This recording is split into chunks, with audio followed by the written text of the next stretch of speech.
The western U.S. has a debt to pay, one that has been piling up interest for over 100 years. Payment has already started for many living in areas with the highest balance sheets. And for some, a realization that repayment is the only way to save the place they love is changing the way they view wildfires. I often look at it like a fire debt. If you don't pay it this year, it's due next year. And if you forego that, it's just bigger debt to pay every year you put it off. The smaller payment is a much easier payment. It's a shorter duration. It's a smaller footprint. It has less smoke. But if we've saved it up over years and years, it's enormous, and it's out of control.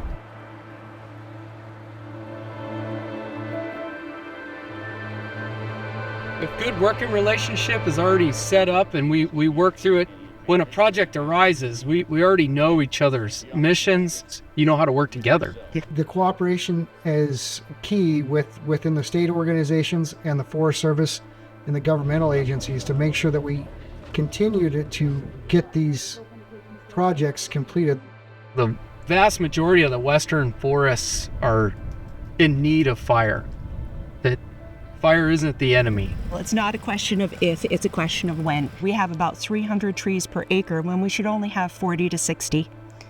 And that's one of those things that we use to inform our community, because when we have that overgrowth, I like to say it's like having 300 straws in a margarita. Nobody gets any margarita.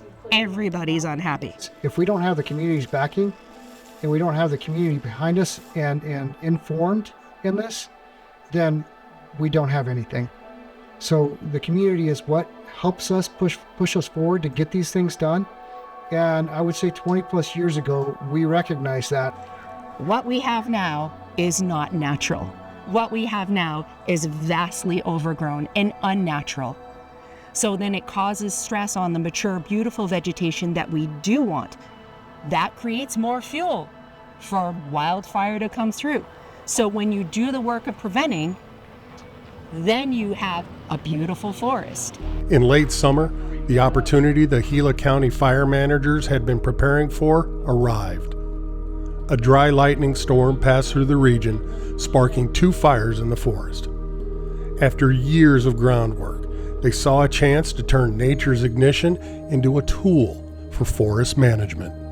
As we continue on with these treatments that include logging sales anywhere machinery can make it, if we're fortunate enough not to have a fire run at the community, the next step, the final step, it's time to burn it in a controlled manner.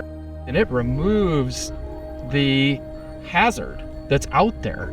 And it sets the whole place on a new trajectory that we can live with fires. So at first, the trust wasn't exactly there. So we didn't have as much trust, I'd say 15 years ago, as we do now. Because wildfire is Mother Nature's housekeeper, and we have to put fire back on the landscape in a safe way. And the more that the trust started to grow and build and get to the point where we're able to do something like this, the community realizes that this is for the benefit of the area, for the community and for the forest itself. We can't do restoration on this particular terrain because you can't get crews in there. You can't get machinery in there. So the only way to get this work done is to put fire on the landscape. Yes, it's an inconvenience right in this moment, but the long-term benefits to our community are well outweighed by a small inconvenience. Everybody needs to be engaged. You can't just sit back and go, someone else is going to do it for me. This is where you as the individual have to take responsibility for your own actions, your own property, your own safety. We have learned over the last few decades that we cannot overpower nature. We have to work with it in order to work through our problems.